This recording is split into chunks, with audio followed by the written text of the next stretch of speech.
I come from a very prominent Zionist patriotic family.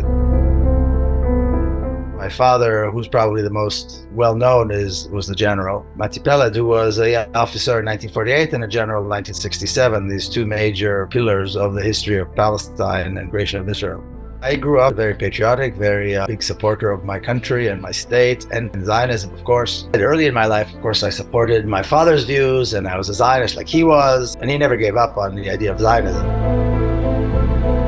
Dedesi İsrail'in bağımsızlık bildirgesinin 37 imzacısından biri, babası ise Altı Gün Savaşı'nda general olan Miko Peled, 1961 yılında Kudüs'te dünyaya geldi. Siyonist bir ailede Siyonist fikirlerle büyüyen Peled bir süre babasının izinden gitti ve İsrail ordusunda görev aldı. Ancak bir süre sonra bu kararından pişmanlık duymaya başladı. 1967 yılına gelindiğinde ise yaşadığı trajik bir olay her şeyi sorgulamasına neden oldu. So in 1997, my sister's little girl was killed in a suicide attack in Jerusalem. She was 13, and that's exactly the kind of tragedy that forces you to shakes you to the core. So you can't look at the world the same way. Pushed me in the direction of examining what I was taught in terms of the truth, in terms of the existence of what is Israel. Peled o günden sonra İsrailli bir Yahudi olarak ilk kez Filistin'e yolculuğa çıkmaya karar verdi. Daha önce kendisine terörist ve tehlikeli oldukları anlatılan bu insanlarla ilk kez iletişime geçmişti. Dinlediklerinden ve gördüklerinden çok etkilendi. Peled daha sonra bu yolculuğu Generalin Oğlu isimli kitabında tüm detaylarıyla anlatacaktı. It wasn't until I began that journey and went through it for a while that I came to the realization that actually I was living in a different country than I thought. I was living in Palestine, and I was living in a kind of really a colony, superficial, artificial reality that is not real. It's not grounded in truth. It's grounded in this apartheid state that was created, and then based on lies upon lies upon lies that gave the legitimacy to the state of Israel, to this existence of Israel.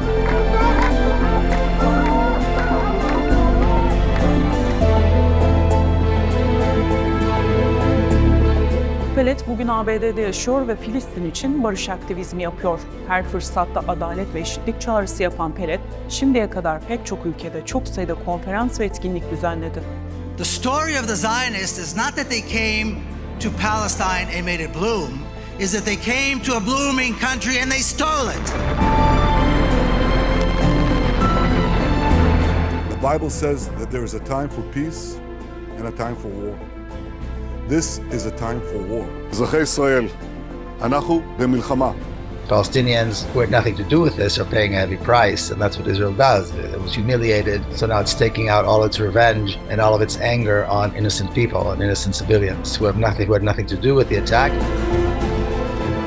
Can I ask you first, as an Arab, as a Palestinian, as a human being, a mother, how you're feeling ever since October 7th? First and foremost, do you condemn what Hamas did? Do you support what Hamas launched? Do you condemn Hamas? I think it's absurd to condemn people who have been oppressed for so long when they rise to resist. I think it's to be expected. If you want to eliminate resistance, then we have to eliminate the oppression. Resistance is always a response to oppression. And the Palestinians' response to the greater violence, by and large, over 75 years, has been mostly unarmed. If there's something to condemn, it's to condemn the apartheid regime, to condemn the violence, the savagery that Palestinians suffer every single day. Thousands of Palestinians who are being arrested and killed in the West Bank as we speak. The racism against Palestinian citizens of Israel by the state and by just individuals. It's the stories of Israeli doctors who signed a petition that it's okay to bomb hospitals in Gaza. Students who demanded that Palestinian citizens of Israel be thrown out of the dormitories and university, and on and on. That needs to be condemned. Israel represents all of these things that we know are bad. It's a war against peace. It's a war against justice. So people have to make a choice, I think. And again, I think what is clear, though, beyond any doubt, is that you cannot defeat the Palestinians. They call it Hamas, they call it this. It doesn't matter what you call it. It doesn't matter which particular movement Palestinians belong to. Palestinians will not be defeated.